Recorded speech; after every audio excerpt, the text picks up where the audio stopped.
Habari kijana wa kizazi cha karne ya 21. Karibu sana kwenye somo la leo lenye lengo la kukuamsha, kufungua macho na kukuonyesha nguvu ulionayo ndani yako. Mimi naitwa Mwalimu Razak Muba, mlezi wa vijana, mtafiti wa maendeleo ya vijana, mjasiriamali wa maarifa na mwanzilishi wa Wazo Chanya, jukwaa la kuwajenga vijana kufikiri, kujiamini na kutengeneza fursa katika dunia ya sasa. Katika Wazo Chanya tunaamini ya kuwa kijana sio tatizo la taifa, bali ni suluhisho la taifa. Fikra chanya ni chanzo cha mafanikio chanya. Leo nitakushirikisha mambo muhimu kabisa ambayo sayansi, tafiti za elimu na uzoefu halisi wa vijana wa Tanzania yanaonyesha kuwa ni msingi wa mafanikio ya kijana wa karne 21. Naomba tuanze safari hii tukiwa pamoja. Karne ya 21 ni karne ya mabadiliko makubwa. Teknolojia inakuwa kwa kasi, kazi zinabadilika na maisha yanahitaji ujuzi mpya kila siku. Tafiti nyingi za elimu na saikolojia zinaonyesha kuwa kijana wa leo anahitaji zaidi ya cheti cha darasani ili afanikiwe. Kwanza kabisa, ujuzi wa kufikiri kwa kina na ubunifu. Watafiti wa elimu wanasema kuwa uwezo wa kufikiri, kuuliza maswali na kutatua matatizo ndio msingi wa mafanikio ya karne ya 21. Angalia Tanzania, vijana wanaotumia ubunifu kuanzisha biashara za mtandaoni, graphics design na huduma za digital marketing hawakusubiri ajira, walitengeneza ajira. Jambo la pili, ujuzi wa kidigitali na maarifa ya taarifa. Kitaalam hii inaitwa Digital and Information Literacy.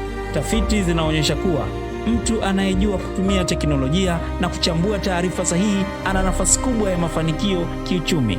Leo kijana akiwa Morogoro au Lindi anaweza kufanya kazi kimataifa kupitia internet. Hii ni nguvu ya sayansi na teknolojia.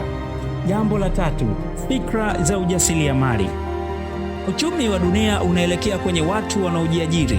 Ripoti za maendeleo zinaonyesha kuwa ujasiriamali wa vijana unaweza kupunguza kwa kiasi kikubwa tatizo la ukosefu wa ajira.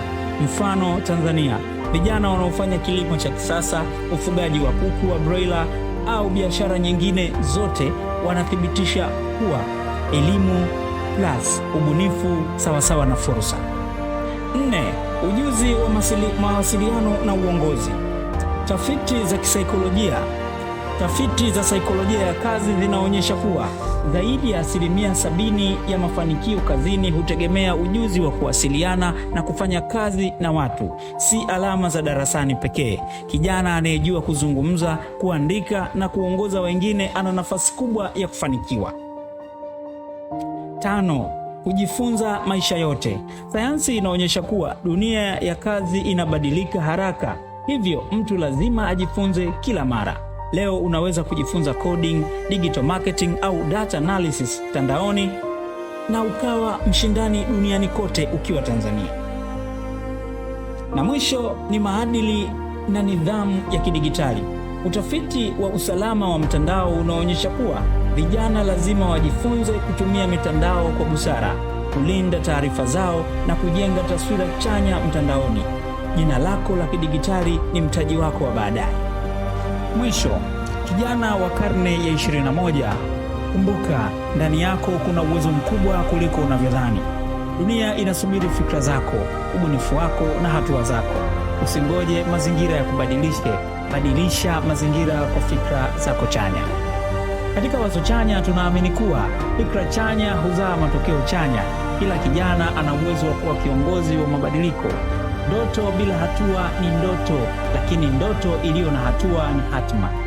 Chukua hatua leo, jenga ujuzi wako, jenga mtazamo wako na jenga maisha unayoyatamani. Kumbuka kauli mbiu yetu, Wazo Chanya, tunajenga fikra, tunawasha ndoto, tunatengeneza hatima.